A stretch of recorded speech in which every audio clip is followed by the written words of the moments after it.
ذرا سوچئے، ایک ایسا کپڑا جس پر ڈیزائن بننے سے بھی پہلے بنا دیا جاتا ہو، مطلب دھاگوں کو ہی پینٹ کر دیا جاتا ہو۔ یہی تو جادو ہے پوچم پلی ایکت کا۔ یہ ایک ایسی زبردست دستکاری ہے جو بالکل سادہ سے دھاگوں کو ایک شاہکار میں بدل دیتی ہے۔ چلے اس کی پوری کہانی جانتے ہیں۔ اچھا، تو یہ ساری معلومات ہمیں کہاں سے ملیں گی؟ یہ سب کچھ ان ہاتھ سے لکھی ہوئی دستاویزات سے لیا گیا ہے۔ یہ اس فن کے صدیوں پرانے رازوں سے پردہ اٹھاتی ہیں، تو ہم کوشش کریں گے کہ اس کی بالکل اصل روح کو سمجھ سکیں۔ تو پھر سب سے بڑا سوال یہی ہے کہ یہ جادو آخر ہوتا کیسے ہے؟ کیسے عام سے دکھنے والے دھاگے دنیا بھر میں مشہور شاہکار بن جاتے ہیں؟ چلیں اس تبدیلی کے پیچھے چھپے ہوئے ہنر اور محنت کو سمجھنے کی کوشش کرتے ہیں۔ ہمارا یہ سفر ہندوستان کے ایک بہت ہی چھوٹے سے گاؤں سے شروع ہو رہا ہے، جو اس غیر معمولی کپڑے کا گھر ہے۔ بھودان پوچم پلی، یہ نام یاد رکھیے گا۔ یہ صرف ایک گاؤں نہیں ہے، بلکہ یہ ایک ایسی کمیونٹی ہے جہاں کاریگروں کی نسل در نسل اس قدیم ہنر کو اپنی سانسوں کی طرح زندہ رکھے ہوئے ہے۔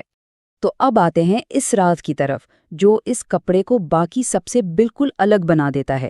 یہاں ڈیزائن کپڑے پر نہیں بنتا، بلکہ بنائی سے بھی بہت پہلے سیدھا دھاگے پر ہی بنا دیا جاتا ہے۔ تو یہ اکت ہے کیا؟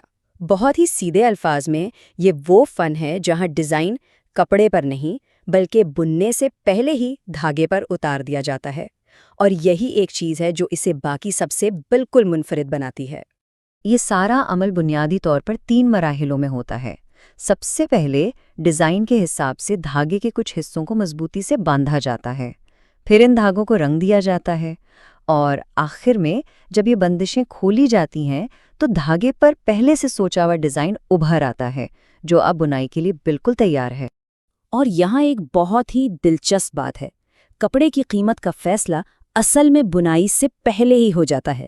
جی ہاں، دھاگے پر ڈیزائن جتنا پیچیدہ اور ماہرانہ ہوگا، فائنل کپڑے کی قیمت بھی اتنی ہی زیادہ ہوگی۔ تو رنگے ہوئے دھاگے اب تیار ہیں، اب وقت ہے انہیں ایک شاندار کپڑے میں بدلنے کا۔ یہ بنائی ایک بہت خاص قسم کی کھڈی پر ہوتی ہے جسے جالا یا پٹ لوم کہتے ہیں۔ اسے پٹ لوم اس لیے کہا جاتا ہے کیونکہ یہ زمین میں بنے ایک گڑھے یعنی پٹ پر لگائی جاتی ہے۔ اس سے کاریگر کو بنائی پر بہت بہتر کنٹرول ملتا ہے۔ یہ سمجھ لیں کہ یہ اس ہنر کا ایک لازمی اور روایتی اوزار ہے۔ یہاں آ کر انسانی مہارت کا کردار سب سے اہم ہو جاتا ہے۔ ماہر کاریگر ایک ایک رنگین دھاگے کو اتنی زبردست مہارت سے ترتیب دیتے ہیں کہ ڈیزائن کپڑے پر بالکل ویسا ہی ابھرے جیسا سوچا گیا تھا۔ اور یہی وہ خاص بات ہے جو ہاتھ کے کام کو مشین سے الگ کرتی ہے۔ ہاتھ سے بنے گئے کپڑے کا ہر ٹکڑا اپنے آپ میں منفرد ہوتا ہے، جو کاریگر کی مہارت کا ثبوت دیتا ہے۔ دوسری طرف مشین سے بنی چیزوں میں ایک جیسی یکسانیت ہوتی ہے۔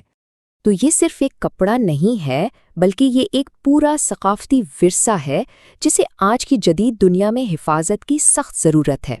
اسی ورثے کو بچانے کے لیے جیوگرافیکل انڈیکیشن یا جی آئی ٹیگ کا ایک نظام بنایا گیا ہے۔